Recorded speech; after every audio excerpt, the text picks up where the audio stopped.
যে টপিকটা নিয়ে আমি কথা বলবো সেটা হচ্ছে the way Quran guides humanity. কোরআন যেভাবে আমাদেরকে পথ দেখায়, কোরআন যেভাবে আমাদেরকে ইনস্ট্রাকশন দেয়, কিভাবে কোরআন আমাদেরকে গাইড করে, এই টপিকটা নিয়ে কথা বলবো। তো আমি শুরুতেই কালামুল্লাহ মাজিদের একটি আয়াত তেলাওয়াত করেছি, যেখানে আল্লাহ তাআলা কোরআনের 4টি ফিচার একসাথে উল্লেখ করেছেন। আল্লাহ তাআলা কোরআনকে এই আয়াতে বলেছেন যে ওয়ানাজ্জালনা আলাইকাল কিতাবা তিবয়ানান লিকুল্লি শাই। নবী হে, আমি আপনার কাছে এই কোরআনকে পাঠিয়েছি তিবিয়ান। তিবিয়ান মানে হচ্ছে clarification, explanation for all things, সবকিছুর ব্যাখ্যা। কোরআন হচ্ছে সবকিছুর সুস্পষ্ট ব্যাখ্যা, এবং এটা হচ্ছে হুদা। 2 নম্বর ফিচার হচ্ছে কোরআন হচ্ছে হুদা, গাইডেন্স, যেটা আপনাদের এই কনভেনশনের থিমের সাথে প্রাসঙ্গিক, কারণ এবারের কনভেনশনের থিম হচ্ছে আল কোরআন গাইডেন্স ফর হিউম্যানিটি। তো কোরআন 1 নম্বরে হচ্ছে ক্লারিফিকেশন বা এক্সপ্লেনেশন, তারপর কোরআন হচ্ছে গাইডেন্স, এরপর আল্লাহ বলেছেন রাহমা, মার্সি, এবং আয়াতের সবশেষে আল্লাহ বলেছেন যে এটা হচ্ছে বুশরা লিল মুসলিমিন, glad tidings for the believers. তো এই 4টা ফিচারের মধ্যে আমি কোরআন যে হুদা, কোরআন যে গাইডেন্স, এটা নিয়ে কিছু আলোকপাত করবো ইনশাআল্লাহ বিইذনিল্লাহ। আমরা রমাদানের আয়াত সবাই জানি, সূরাতুল বাকারাতে রমাদান নিয়ে যে আয়াতটি এসেছে, ওই আয়াতে আল্লাহ তাআলা কোরআনকে গাইডেন্স বলেছেন, শাহরু রমাদানাল্লাযী উনজিলা ফীহিল কুরআন। তারপর কি? হুদাল লিন্নাস, গাইডেন্স ফর হিউম্যানিটি। এবং এই গাইডেন্সটা এটা সবার জন্য। অন্য আয়াতে আল্লাহ তাআলা বলছেন ইন হুয়া ইল্লা যিকরা লিল আলামিন। এই কোরআনটা হচ্ছে রিমাইন্ডার ফর হোল ওয়ার্ল্ড, গোটা বিশ্বের জন্য কোরআনটা হচ্ছে গাইডেন্স বা reminder, including jinnkind and mankind. যদি প্রথম আয়াতে আল্লাহ বলেছিলেন বুশরা লিল মুসলিমিন, কিন্তু এই আয়াতে আমরা দেখলাম যে এটা হচ্ছে যিকরা লিল আলামিন, গোটা বিশ্বের জন্য এটা রিমাইন্ডার, ম্যানকাইন্ডের জন্য রিমাইন্ডার, জিনকাইন্ডের জন্য রিমাইন্ডার। এবং জিনেরা, জিনকাইন্ড, জিন জাতি এটা স্বীকার করেছে যে কোরআন মানুষকে পথ দেখায়, বিশ্ববাসীকে পথ দেখায়।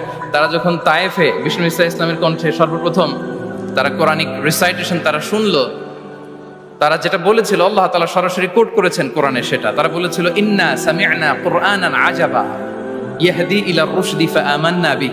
Indeed we have heard an amazing Quran and it guides to the right path. আমরা একটা অসাধারণ কোরআন শুনেছি এবং এটা ইয়াহদি ইলা রুশদ, গাইড করে, পথ দেখায় সঠিক রাস্তায়। তো আমরা বুঝতে পারলাম কোরআন হচ্ছে গাইডেন্স, আমাদেরকে পথ দেখায়। কোরআন গাইডেন্স হওয়ার সবচেয়ে বড় কারণ হচ্ছে কোরআন হচ্ছে এই পৃথিবীর সবচাইতে the most interactive and relevant book to human being. সবচাইতে জীবন ঘনিষ্ঠ এবং প্রাসঙ্গিক কিতাব হচ্ছে আল কোরআন। কিতাবটার নাম কি? সবাই বলুন একসাথে, কি নাম? সবচাইতে প্রাসঙ্গিক, জীবন ঘনিষ্ঠ, the most interactive book ever in the world. এর কারণ হচ্ছে এর আগে যত আসমানি কিতাব এসেছিল সবগুলো কিন্তু একবারে নাজিল হয়েছে এট এ টাইমে। তাওরাত মুসা আলাইহিস সালামের উপর একবারে নাজিল হয়ে গিয়েছে একসাথে। ইনজিল ঈসা আলাইহিস সালামের উপর একবারে নাজিল হয়েছে। জাবুর দাউদ আলাইহিস সালামের উপর একবারে নাজিল হয়েছে। কোরআনও কি একবারে নাজিল হয়েছে? হ্যাঁ, একবারে নাজিল হয়েছে না, 23 বছরের 23 ইয়ার্সের লং পিরিয়ড অফ টাইমে একটু একটু করে নাজমান নাজমান হাসবা হাওয়াইজিল বাশার, মানব জাতির প্রয়োজনের তাগিদে, তাই না, প্রেক্ষাপটের আলোকে নাজিল হয়েছে। প্রথম নাজিল হয়েছে মক্কায়, তারপরে মদিনায়, বিভিন্ন জায়গাতে। আপনারা জানেন যে কোরআনের প্রথম আয়াত নাজিল হয়েছে মসজিদুল হারাম থেকে 10 কিলোমিটার উত্তর পূর্ব দিকে জাবালে নূর আছে, একটা পাহাড়, 634 মিটার উঁচুতে একটা কেইভ আছে, গারে হেরা। ওই হেরা গুহায় শুরু হলো কোরআনের এই নাজিল হওয়ার প্রক্রিয়া। এরপর রাসূল সাল্লাল্লাহু আলাইহি ওয়াসাল্লাম মক্কা থেকে মদিনায় গেলেন, সেখানেও নাজিল হতে লাগলো। এই কোরআন কখনো নাজিল হয়েছে ঘরের ভেতরে, কোরআন কখনো নাজিল হয়েছে বাজারে, কোরআন কখনো নাজিল হয়েছে সফরে, এই কোরআন কখনো নাজিল হয়েছে যুদ্ধের ময়দানে, এই কোরআন কখনো নাজিল হয়েছে আল্লাহর আরশে। তার মানে রাসূল যেখানে, কোরআনও সেখানে। কতটা ইন্টারেক্টিভ কিতাব! রাসূল সাল্লাল্লাহু আলাইহি ওয়াসাল্লাম তার জীবনে, তার পরিবারে, তার সমাজে, রাষ্ট্র পরিচালনায় যেখানেই তিনি সংকটের মুখোমুখি হয়েছেন, ঠিক তখনই সমাধান নিয়ে হাজির হয়েছে কোরআন। এজন্য এটা হচ্ছে the most interactive and relevant book to human being, সবচাইতে প্রাসঙ্গিক, জীবন ঘনিষ্ঠ একটা কিতাব। এবং এই কোরআনকে আল্লাহ তাআলা লাইট বলেছেন, আলো। ওয়া আনজালনা ইলাইকুম নূরাম মুবিনা, নবী হে, আপনার কাছে আমি লাইট পাঠিয়েছি। কোরআন এটা আলো, কারণ পথ দেখাতে হলে তো লাইট লাগবে। যেটা আপনাকে পথ দেখাবে তার মধ্যে যদি আলো না থাকে, সে পথ দেখাতে পারবে নাকি? পারবে না। তো কোরআনকে আল্লাহ তাআলা লাইট বলেছেন। এবং কোরআন শুধু নিজেই লাইট নয়, শুধু নিজেই আলো নয়, সে আলোর দিকে নিয়ে যায়। আল্লাহু আকবার। আলিফ লাম রা, কিতাবুন আনজালনাহু ইলাইকা লিতুখরিজান নাসা মিনাল যুলুমাতি ইলান নূর। I've revealed this book unto you, O Muhammad, in order to lead the mankind out of darknesses into the light. অনেকগুলো অন্ধকার থেকে একটি আলোর দিকে, মহাসত্যের দিকে নিয়ে যাওয়ার জন্য আমি কোরআন পাঠিয়েছি। সুবহানাল্লাহ বিহামদি। এবং একটু খেয়াল করে যদি আমরা দেখি যে একটি পুরো জাতি, একটি পুরো গোষ্ঠীর জীবনধারা পাল্টে দিয়েছিল কোরআন, যাদের লেখাপড়া জানা ছিল না, অক্ষর জ্ঞানহীন একটা জাতি, একটা ভূখণ্ডের জীবনধারা পাল্টে দিয়েছে এই কোরআন। কোরআন যেমনি আলো, তার পাশাপাশি কোরআন হচ্ছে ক্রাইটেরিয়ান। কোরআন সত্য এবং মিথ্যার মধ্যে পার্থক্য তৈরি করে দেয়। আপনি কোরআনের লেন্স দিয়ে যদি এই বিশ্বকে পরখ করতে চান, কোরআনের লেন্স দিয়ে যদি এই পৃথিবীকে আপনি পরখ করেন, তাহলে দেখবেন যে কোনটা সত্য কোনটা মিথ্যা আপনার কাছে এটা সুস্পষ্ট হয়ে যাচ্ছে, ঠিক কিনা? আল্লাহ তাআলা বলছেন, তাবারাকাল্লাযী নাযালাল ফুরকানা আলা আবদিহি লিয়াকুনা লিল আলামিনা নাযীরা। ফুরকান বলেছেন আল্লাহ তাআলা কোরআনকে এখানে। The criterion, it differentiates between right and wrong. কোরআন পড়লে আপনি বুঝতে পারবেন কোনটা সত্য কোনটা মিথ্যা।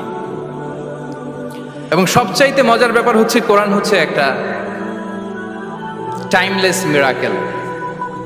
টাইমলেস মিরাকেল, চিরন্তন মুজিজা। এটার কোনো লয় নাই, ক্ষয় নাই। আল্লাহ তাআলার যেমনি লয় নাই, ক্ষয় নাই, কোরআনেরও লয় নাই, ক্ষয় নাই। কারণ কোরআন কিন্তু আল্লাহর ক্রিয়েশন নয়, আল্লাহর সৃষ্টি নয়, এটা কিন্তু আল্লাহর সিফা। আপনারা জানেন তো এটা? কোরআন কিন্তু আল্লাহর সিফা। আল্লাহরও ক্ষয় নাই, কোরআনেরও ক্ষয় নাই।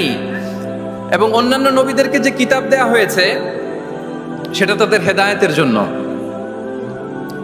আর সেই কিতাবকে তারা পরিবর্তন করে ফেলেছে। সেই কিতাবগুলোর আদি এবং আসল রূপ কিন্তু অবশিষ্ট নেই। কিন্তু কোরআন শুধু হেদায়েতই নয়, গাইডেন্সই নয়। কোরআন যেমনি হেদায়েত, পাশাপাশি কোরআন হচ্ছে মুজিজা। কোরআনের আছে সংখ্যাতাত্ত্বিক মুজিজা, ভাষা শৈলীর মুজিজা, সায়েন্টিফিক মিরাকেল, মহাবিশ্বের মহাবিশ্বয় মহাগ্রন্থ আল কুরআন আল কারীম অপরিবর্তনীয়। Up until the day of judgement, কিয়ামত পর্যন্ত এটা অপরিবর্তনীয় থাকবে। এই মুজিজা কিয়ামত পর্যন্ত থাকবে। পৃথিবীতে যত নবীকে আল্লাহ তাআলা মুজিজা দিয়েছেন, নবীদেরও বিদায় হয়েছে, মুজিজারও বিদায় হয়েছে। নবীরা চলে গিয়েছেন, সাথে সাথে মুজিজাও চলে গিয়েছে। আল্লাহ নবী দাউদ আলাইহিস সালামকে আল্লাহ মুজিজা দিয়েছিলেন। তিনি লোহা ধরলে লোহা গুলে নরম হয়ে যেত, উনি এটা দিয়ে আর্মার বানাতেন, যুদ্ধাস্ত্র বানাতেন। ওয়া আলান্না লাহুল হাদিদ।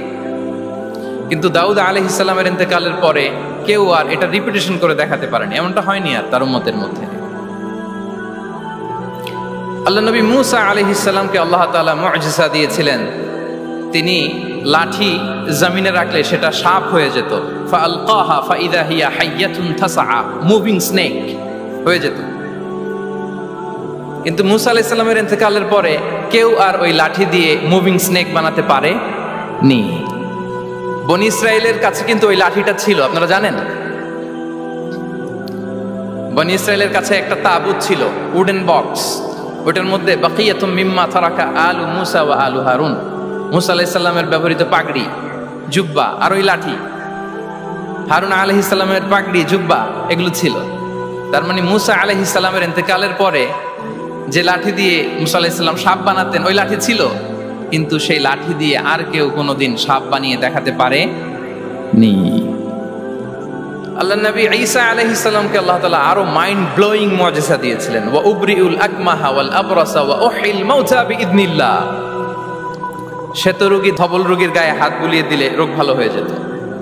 অন্ধ ব্যক্তির চোখে টাচ করে দিলে সে দৃষ্টিশক্তি ফিরে পেত। মৃত ব্যক্তিকে আল্লাহ নবী ঈসা আলাইহিস সালাম কুম বিইذনিল্লাহ বলার সাথে সাথে মৃত ব্যক্তি জীবিত হয়ে যেত। কিন্তু এই নবী আলাইহিস সালামদের বিদায় যখন ঘটেছে, সাথে সাথে তাদের মুআজিজারও বিদায় হয়েছে। কিন্তু বিশ্বনবী সাল্লাল্লাহু আলাইহি ওয়াসাল্লামের উপর নাজিল হওয়া এই মহাবিশ্বের মহাবিশ্বয় মহাগ্রন্থ আল কোরআন, আল্লাহ নবী ইন্তেকাল করেছেন, তিনি আমাদের থেকে বিদায় নিয়েছেন। কিন্তু কোরআন কি বিদায় নিয়েছে? আওয়াজ করে সবাই বলতে হবে, কোরআন কি বিদায় নিয়েছে? কিয়ামত পর্যন্ত থাকবে। বিষ্ণু ইসা ইসলাম একটা আয়াত যেভাবে পড়তেন আমরা ঠিক হুবহু ওইভাবে পড়ি। বিষ্ণু ইসা ইসলাম একটা শব্দ ১৫০০ বছর আগে যেভাবে উচ্চারণ করতেন আমরা ঠিক ওইভাবে করি। এখানে অনেক কারীরা সুন্দর কণ্ঠে কোরআন তেলাওয়াত করেছে না? বিষ্ণু ইসা ইসলাম যেমনটা করেছেন তারাও ঠিক তেমনটা করেছে। বিষ্ণুনবী যে অক্ষরের উপর জবর দিয়ে পড়েছেন আমরা জবর দিয়ে পড়ি, জেড দিয়ে পড়েছেন জেড দিয়ে পড়ি। কিয়ামত পর্যন্ত অবিকৃত অবস্থায় এই কোরআনটা থাকবে। তাই কোরআনটা হচ্ছে টাইমলেস মিরাকেল, চিরন্তন মুআজিজা। নাও দ্য কোশ্চেন অ্যারাইজেস, কেন আমাদের এই কোরআন দরকার? একটু ফিলোসফিক্যাল কথাবার্তা বলি যে এই রেভেলেশনের দরকার কি, কেন আমাদের লাগবে এই কোরআন? কোরআন ছাড়া কি পৃথিবীর সব সমস্যার সমাধান হাজির করা সম্ভব না? এই পৃথিবীর সায়েন্টিস্টরা, ফিলোসোফাররা, জ্ঞানী ব্যক্তিরা অনেক সমস্যার সমাধান করেছে, কিন্তু সব সমস্যার সমাধান হাজির করতে পারে নি। এজন্য আল্লাহ তাআলা যুগে যুগে নবীদের মাধ্যমে আসমানি কিতাব পাঠিয়েছেন, গাইডেন্স পাঠিয়েছেন, রেভেলেশন পাঠিয়েছেন। এবং আল্লাহ তাআলার পাঠানো যত রেভেলেশন গাইডেন্স এই পৃথিবীতে এসেছে সেগুলো সবচেয়ে লেটেস্ট ভার্সন হচ্ছে কোরআন। সবচেয়ে লেটেস্ট ভার্সন হচ্ছে কোরআন। আচ্ছা, আমরা যদি একটু খুঁজে দেখি যে কোরআন ছাড়া আমরা কি বুঝতে পারতাম না, আমরা যদি একটু প্রশ্ন করি, কোরআন ছাড়া যেটা আমরা বুঝতে পারতাম না সেটা হচ্ছে ওয়াননেস অফ গড, স্রষ্টা যে একজন, এটা আমরা বুঝতে পারতাম না, ক্লিয়ারলি বুঝতে পারতাম না। কেউ হয়তো ভাবতাম দুইজন তিনজন। আর যারা বুঝতে পারতো যে না, এই মহাবিশ্বের একজন নিয়ন্ত্রক থাকতে হবে, একজন কন্ট্রোলার থাকতে হবে, তারাও ওই গডের ফিচার কি, পরিচয় কি, ইন ডিটেইল তারা বুঝতে পারতো না। দেখেন, এত রেভেলেশন, এত আসমানি কিতাব আসার পরও এখনো অনেক মানুষ সূর্যের পূজা করে, চন্দ্রের পূজা করে, আগুনের পূজা করে না? কথা বলেন, করে না? করে। সূর্যকে পূজা করার অনেক রিজন ছিল। আমি ভেবে দেখেছি যে সূর্যকে মানুষ কেন পূজা করতে, এর কারণ বাহ্যিক দৃষ্টিতে সূর্যই সবচেয়ে শক্তিশালী। সূর্যের চেয়ে শক্তিশালী কিছু আর পৃথিবীতে দেখা যায় না। আর সূর্যের আলো ছাড়া পৃথিবীতে কেউ বাঁচেও না। মানুষের যে হার্ট অ্যাটাক করে, স্ট্রোক করে, বা আমাদের মুরব্বীদের অনেকের যে পায়ে ব্যথা, কোমরে ব্যথা, এটা কিন্তু রাতে বেশি হয়, জানেন? রাতের সাথে রোগের একটা সম্পর্ক আছে। এর কারণ রাতের বেলায় সূর্যের আলো নাই, ফলে মানুষ অসুস্থ হয় বেশি। এই কারণে প্রাচীন কাল থেকে মানুষ সূর্যের পূজা করত। আল্লাহ নবী ইব্রাহিম আলাইহিস সালাম, উনিও প্রথমে ভেবেছিলেন তারাই কি আমার রব, চাঁদই কি আমার রব, সূর্যই কি আমার রব। ভাবতে ভাবতে তিনি মহাসত্যের সন্ধান পেয়েছেন। তো এটা আমরা উদ্ধার করতে পারতাম না যে আসলে আমাদের স্রষ্টা কে। আর আমাদের মধ্যে যারা চিন্তাশীল তারা হয়তো আমরা ভেবে একটা কুল কিনারা করতে পারতাম যে না, একজন স্রষ্টা থাকতেই হয়, না থাকলে কেমন করে হয়, কেউ না কেউ আছেন। কিন্তু তিনি যে ক্ষমাশীল, অনেক পাপ করে ক্ষমা চাইলে যে তিনি ক্ষমা করে দেয়, এটা আমাদের জানা থাকতো না, ঠিক কিনা? তিনি যে মহাজ্ঞানী, মনে মনেও যেটা ভাবি এটা উনি ধরে ফেলেন, এটা আমরা বুঝতাম না। ৯৯টা সুন্দর সুন্দর নাম দিয়ে আল্লাহ তাআলা তার পরিচয় দিয়েছেন, এত ডিটেইল, এত নিখুঁত, এত জোরালো ভাবে। ওয়াননেস অফ গডের যে কনসেপ্ট, এটা রেভেলেশন না আসলে, কোরআনিক গাইডেন্স না আসলে আমরা বুঝতে পারতাম না। আর আমরা কি বুঝতে পারতাম না? আমাদের এই পৃথিবীতে আসার কারণ কি, আমাদের পারপাস অফ লাইফ কি, এটা আমরা উদ্ধার করতে পারতাম না। ভবগুরুর মতো ঘুরে বেড়াতাম, খেতাম, কাজ করতাম, পৃথিবী আবাদ করতাম, ডেভেলপমেন্ট হতো, উন্নতি হতো, কিন্তু আসলে পারপাস অফ লাইফ কি এটা আমরা উদ্ধার করতে পারতাম না। কোরআন এটা আমাদেরকে ক্লিয়ার করেছে, ওমা খালাকাতুল জিন্না ওয়াল ইনসা ইল্লা লিয়াবুদুন। আমাদের পারপাস অফ লাইফ হচ্ছে slavery. We all are the slave of আল্লাহ।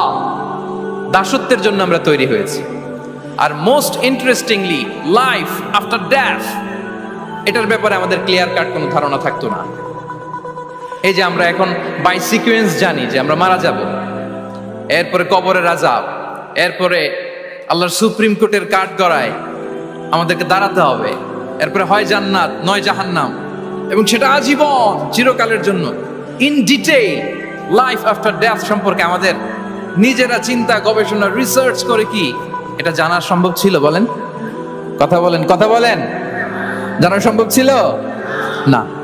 কোরআন মৃত্যুর পরের জীবনকে নিশ্চিত করেছে, এবং এই যে লাইফ আফটার ডেথ, মৃত্যুর পরের জীবন আসলে আমাদেরকে হোপফুল করে, আশাবাদী করে। কারণ আমরা বিশ্বাস করি আমাদের হারানোর কিছু নাই। আমরা যদি কাউকে হারাই সাময়িক কষ্ট পাই, কিন্তু আমরা জানি আমাদের আবার দেখা হবে। এই যে আমরা কিছুদিন আগে আমাদের প্রিয় আল্লামাকে হারিয়েছি, ঠিক কিনা? কিন্তু আমরা এই ভেবে বুকে আশা বেঁধে রাখি যে আমরা এই দুনিয়াতে তাকে মিস করেছি, কিয়ামতের ময়দানে আল্লাহর জান্নাতে এই কোরআনের বুলবুলির কণ্ঠে আমরা আবার কোরআন শুনতে পাবো। সাময়িক বিচ্ছেদের কিছু তো নাই। আমার আব্বাকে হারিয়েছি, আম্মাকে হারিয়েছি, বন্ধুকে হারিয়েছি, টিচারকে হারিয়েছি, আমি পাবো, তাদেরকে পাবো, হারাচ্ছি না আমি। এই বিচ্ছেদ সাময়িক, এবং আখিরাত আসলে থাকতেই হবে। অন্যান্য অনেক ধর্ম আখিরাতের ব্যাপারে বলে, কিন্তু ইসলামের মতো এত ইন ডিটেইল নিখুঁত ভাবে বলতে পারেন।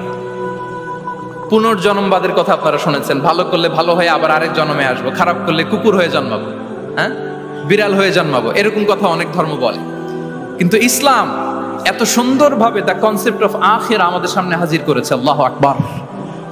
এটা হিউম্যান ব্রেন দিয়ে ওই ব্যাপারে আমাদের কোনো কিছুই জানার সুযোগ ছিল যদি আল্লাহ তাআলা কোরআনিক গাইডেন্স না পাঠাতেন। এবং আখিরাত আসলে থাকতেই হবে। ইফ দেয়ার ইজ নো আখিরা, then this worldly life would be a joke. আখিরা না থাকলে তো এটা একটা joke, it's a fun, it's a rubbish thing.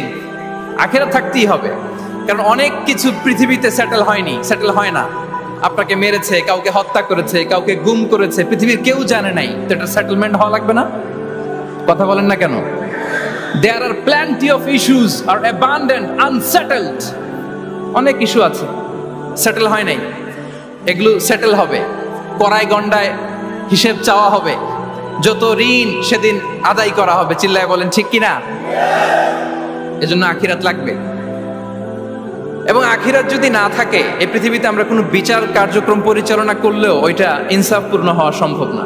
কোনো বিচার ইনসাফপূর্ণ হতে পারে না যদি আখিরাত না থাকে। ফর এন এক্সাম্পল, খেয়াল করে উত্তর দিবেন। একজন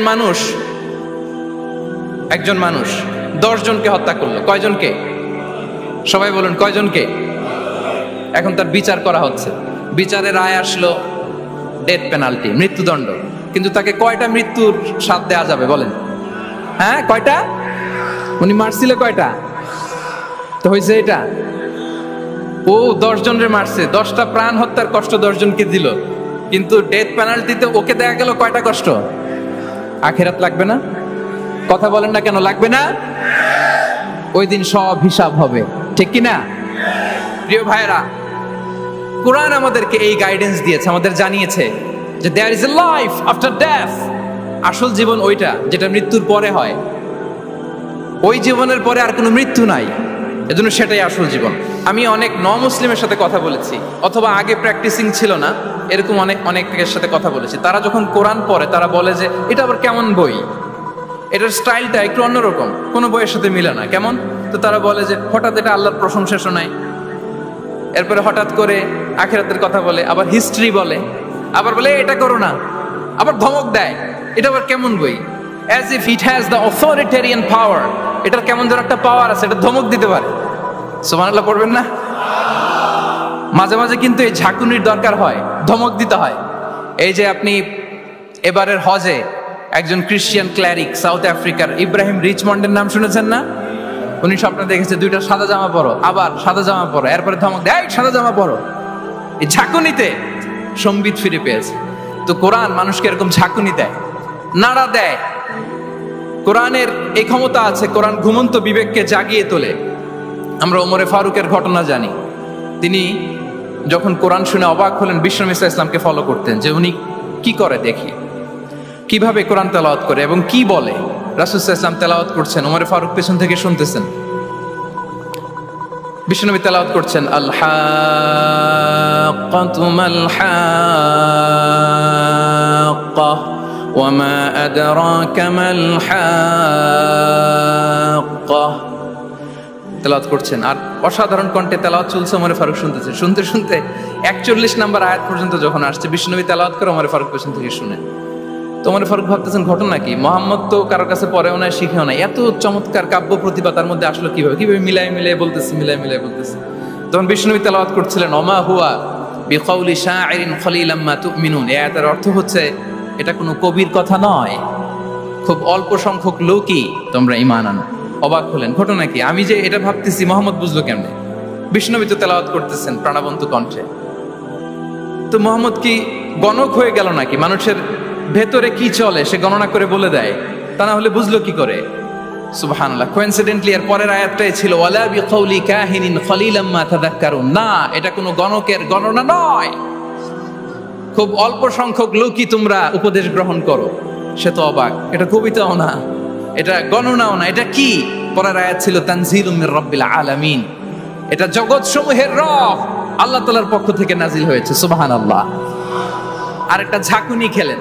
এজন্য এই ঘটনাটাকে আমি এভাবে বলি যে সূরা হাক্কা দিয়ে আল্লাহ তাআলা ওমর ফারুকের হৃদয়ে একটা ধাক্কা মেরেছেন। ওই ধাক্কায় উনি কালিমা পড়ে মুসলমান হয়ে গিয়েছেন। তাহলে কোরআনের এই পাওয়ার আছে। কোরআন নানা উপমা দিয়ে, মাসাল দিয়ে আমাদের কাছে গাইডেন্স হাজির করে যেন আমরা বুঝতে পারি। মাঝে মাঝে কনভারসেশন দিয়ে গাইডেন্স হাজির করে। আপনারা সাইয়েদনা ইব্রাহিম আলাইহিস সালামের ঘটনা জানেন। ওনাকে শিকল দিয়ে বেঁধে নমরুদের রয়্যাল প্যালেসে আনা হলো। নমরুদ বলল, ইব্রাহিম কাকে মানো? আল্লাহকে মানি। কোন আল্লাহ? রব্বি আল্লাযী ইউহয়ী ওয়া ইউমীত, এমন রবকে মানি যে জীবন দেয় মরণ দেয়। নমরুদ বলে, আমি তো এটা করি, আমার কাছে তো এটা, আমি জীবন দেই মৃত্যু দেই, তুমি আবার আরেকজনকে কোথায় খুঁজে পেলা যে জীবন দেয় মৃত্যু দেয়? তো জেলখানা থেকে ফাঁসির দণ্ডপ্রাপ্ত দুজন আসামিকে ডেকে আনা হলো। একজনকে বলা হলো শিরোচ্ছেদ করা হলো, আরেকজনকে বলা হলো শিরোচ্ছেদ করতে যাবে, বলে স্টপ, থামো, ওকে ছেড়ে দাও, ওকে আমি জীবন দিলাম। ইব্রাহিম দেখো, একজনকে জীবন দিলাম, একজনকে মৃত্যু দিলাম। ইব্রাহিম আলাইহিস সালাম বললেন, ফাইন্নাল্লাহা ইয়াতি বিশ-শামসি মিনাল মাশরিকি ফাআতি বিহা মিনাল মাগরিব ফাবুহিতাল্লাযী কাফার। নমরুদ, বুঝলাম একজনকে তুমি জীবন দিলা, মৃত্যু দিলা, এটা তুমি করতে পারো, জীবন দাও মৃত্যু দাও, কিন্তু আল্লাহ তাআলা প্রতিদিন উষা লগ্নে পূর্ব দিগন্ত থেকে সূর্য ওঠান, গোধূলি লগ্নে তিনি পশ্চিম দিগন্তে সূর্য ডোবান। নমরুদ, তোমার যদি ক্ষমতা থাকে তুমি সূর্যকে পশ্চিম দিক থেকে উঠিয়ে পূর্ব দিকে একটু নামাও। ফাবুহিতাল্লাযী কাফার। নমরুদ সে স্পিচলেস হয়ে গিয়েছে, ডামস্ট্রাক হয়ে গিয়েছে, পারে নাই। সুবহানাল্লাহ বিহামদি। এই যে আমরা বিভিন্ন বইয়ে কনভারসেশন পড়ি, হেওয়ার পড়ি, এগুলো সব কোরআন থেকে কপি করা। সুবহানাল্লাহ বিহামদি। কোরআন এরকম কনভারসেশনের মাধ্যমে আমাদেরকে শিখিয়েছে, ঐতিহাসিক ঘটনার মাধ্যমে আমাদেরকে শিখিয়েছে। কোরআনিক দুই একটা গাইডেন্স বলে আমি শেষ করছি। কোরআনের একটা পাওয়ারফুল গাইডেন্স হচ্ছে আমাদের জন্য যে কোরআন আমাদেরকে খলিফা বানিয়েছে। কি বানিয়েছে প্রিয় ভাইরা? সবাই বলুন, খলিফা বানিয়েছে। কি বানিয়েছে? খলিফা। আমরা খলিফা বলতে অনেকে ভাইস জেনারেল, প্রতিনিধি এরকম বলি, আসলে খলিফা মানে ইনচার্জ। আল্লাহ বলেছেন, ইন্নী জাইলুন ফিল আরদি খলিফা, I am gonna appoint a successive human authority on earth. আমি জমিনে তোমাদেরকে ইনচার্জ বানাচ্ছি। ইনচার্জ মানে এই পৃথিবীর দেখভাল করার দায়িত্ব আমাদের, পৃথিবীর ভালো মন্দ দেখার দায়িত্ব আমাদের। আপনি চাইলেই লিটারিং করতে পারবেন না, যেখানে সেখানে প্লাস্টিক ফেলতে পারবেন না, চাইলেই বনায়ন ধ্বংস করতে পারবেন না, পাহাড় কাটতে পারবেন না, ওশেন গুলাতে ডাম্পিং করতে পারবেন না। এই যে এখন আপনার উত্তর মেরুতে দক্ষিণ মেরুতে বরফ গলে সি লেভেল বেড়ে যাচ্ছে, জানেন না আপনারা? যুক্তরাষ্ট্রের মানুষ তো অনেক সচেতন, আপনারা তো এগুলো ভালো জানার কথা। এই যে ক্লাইমেট চেঞ্জের কথা আমরা বলি, জলবায়ু পরিবর্তনের ব্যাপারে পৃথিবীর মোড়লরা তারা হয়রান পেরেশান, কি করবে, সাগরের পানি বেড়ে যাচ্ছে, পৃথিবীর তাপমাত্রা বেড়ে যাচ্ছে। আজ থেকে 30 বছর পরে মালদ্বীপ উইল বি ডিসঅ্যাপিয়ার কমপ্লিটলি। আজ থেকে 30 বছর পরে মালদ্বীপ আর থাকবে না। এন্টায়ার কান্ট্রি ওরা কোথায় শিফট করবে, ল্যান্ড খুঁজতেছে। আল্লাহু আকবার। তাহলে এটা আমাদের দায়িত্ব। আমরা চাইলেই পৃথিবীর তাপমাত্রাকে উষ্ণ বানাতে পারি না, চাইলেই বন ধ্বংস করে দিতে পারি না, চাইলেই পৃথিবীর পরিবেশ নষ্ট করতে পারি না। It's our responsibility to keep this planet inhabitable. এই পৃথিবীকে আমাদের বাসযোগ্য করে রাখতে হবে। এটা হচ্ছে খলিফা, কোরআনিক গাইডেন্স। আল্লাহু আকবার। কোরআন আমাদেরকে knowledge, research, innovation, scientific and technological অ্যাডভান্সমেন্টের ব্যাপারে উৎসাহিত করে। ইকরা বিসমি রাব্বিকাল্লাযী খালাক। Read in the name of your lord who has created, পড়ো তোমার প্রভুর নামে যিনি শিখিয়েছেন। পড়ো বলতে শুধু ওই পড়া না, আপনি গবেষণা করবেন, আপনি ইনোভেশন করবেন। নিউজে দেখেছিলাম যে ভারতে মানুষ বই পড়ে পড়ে একটা নীরব বিপ্লব করে ফেলেছে ভারতের। এটা তো মুসলিম কান্ট্রিগুলো আগে করার কথা। আরব বিশ্বে তারা একটা কথা বলে যে আমরা হচ্ছে নাহনু উম্মাতু ইকরা, আমরা হচ্ছি উম্মাতু ইকরা। আমরা এমন জাতি যে জাতির প্রথম কথাই ছিল কি? ইকরা, পড়ো, রিসার্চ করো, গবেষণা করো। আমাদের ক্লাসিক স্কলাররা তারা এটা করতেন। আমাদের আল বিরুনি ছিল, আল কিন্দি ছিল, জাবির ইবনে হাইয়ান ছিল, খাওয়ারিজমি ছিল। তারা গোটা বিশ্বকে চ্যালেঞ্জ করেছেন, তারা দেখিয়ে গিয়েছেন। এখন এটা এই নলেজ ট্রান্সফার করে ওয়েস্টের কাছে এসেছে, খুব ভালো, আবার আমাদের কাছে যাবে, আমরা শেয়ার করবো এটা। তো এই কোরআন নলেজ সিকিং এর ব্যাপারে, রিসার্চের ব্যাপারে, ইনোভেশনের ব্যাপারে আমাদেরকে উৎসাহিত করেছে। কোরআন মানুষকে মানুষ হিসেবে কনসিডার করতে বলে, মানুষকে মানুষ হিসেবে কনসিডার করতে বলে। কোরআন বলে মানুষে মানুষে ভাই ভাই। আপনারা শুনেছেন যে কাতারে যে ফিফা ওয়ার্ল্ড কাপটা হলো, একটা আয়াত তেলাওয়াত করে তারা ওয়ার্ল্ড কাপটার ইনগ্রেশন প্রোগ্রাম করেছে। আপনারা জানেন আয়াতটা কি ছিল? হ্যাঁ, ইয়া আইয়ুহান নাসু ইন্না খালাকনাকুম মিন যাকারিন ওয়া উনসা ওয়া জাআলনাকুম শুউবান ওয়া ক্বাবাইলা লিতাআরাফু। সুবহানাল্লাহ, কত পাওয়ারফুল মেসেজ। কোরআনিক গাইডেন্স আমাদেরকে কি শিখায় দেখেন। এই আয়াতটা addressed the entire human being regardless the colours, languages, এথনিসিটিস, সবাইকে বলেছে যে তোমাদের রুট এক, আমরা সবাই এক। ফ্রম অ্যাডাম এন্ড ইভ, আদম আলাইহিস সালাম, হাওয়া আলাইহিস সালাম, এখান থেকে আমরা এসেছি। আস্তে আস্তে আস্তে আস্তে এই হিউম্যান জেনারেশন। তো কোরআন আমাদেরকে মানুষে ভাই হিসেবে কনসিডার করতে বলে। সম্মানিত ভাইরা, সর্বশেষ কথা হচ্ছে কোরআন যে গাইডেন্স আমাদের জন্য হাজির করে, এটা হচ্ছে the most upright guidance, the straight forward guidance. ইন্না হাযাল কুরআনা ইয়াহদি লিল্লাতি হিয়া আকওয়াম। এটা যে পথ দেখায়, এটা সিরাতুল মুস্তাকিম, এটা দ্য মোস্ট আপরাইট পাথ, এটা স্ট্রেইট ফরওয়ার্ড পাথ। আমরা যেন সেই সিরাতুল মুস্তাকিমের পথে থাকি, আমরা যেন কোরআনের সাথে নিজেদের সম্পর্ককে আরো মজবুত করি। আল কোরআন দ্য গাইডেন্স ফর হিউম্যানিটি। এই কনভেনশন তখনই সার্থক হবে যখন আমরা শপথ নিতে পারবো যে আমরা কোরআনের সাথে সম্পর্ক, অ্যাটাচমেন্ট, এটা আরো গভীর থেকে গভীরতর করব। কারণ কোরআন আমাদেরকে শুদ্ধাচার শিখায়, এটা হচ্ছে লাইফ ম্যানুয়াল। কোরআন আমাদেরকে সঠিক জীবন দর্শন শিখায়। তাই প্রিয় ভাই এবং বোনেরা, আসুন কোরআনের সাথে আমরা আমাদের সম্পর্ককে আরো গভীর থেকে গভীরতর করি। কারণ কোরআনের সাথে সম্পর্ক গভীর করার মধ্যেই রয়েছে আমাদের আলোক স্নাত মুক্তি। আল্লাহ তাআলা আমাদের সবাইকে কথাগুলো বোঝার ও আমল করার তৌফিক দান করুক। হাযা মা ইনদি ওয়াল ইলমু ইনদাল্লাহ আলাইহি তাওয়াক্কালতু ওয়া ইলাইহি উনীব। আসসালামু আলাইকুম ওয়া রাহমাতুল্লাহি তাআলা ওয়া বারাকাতুহু।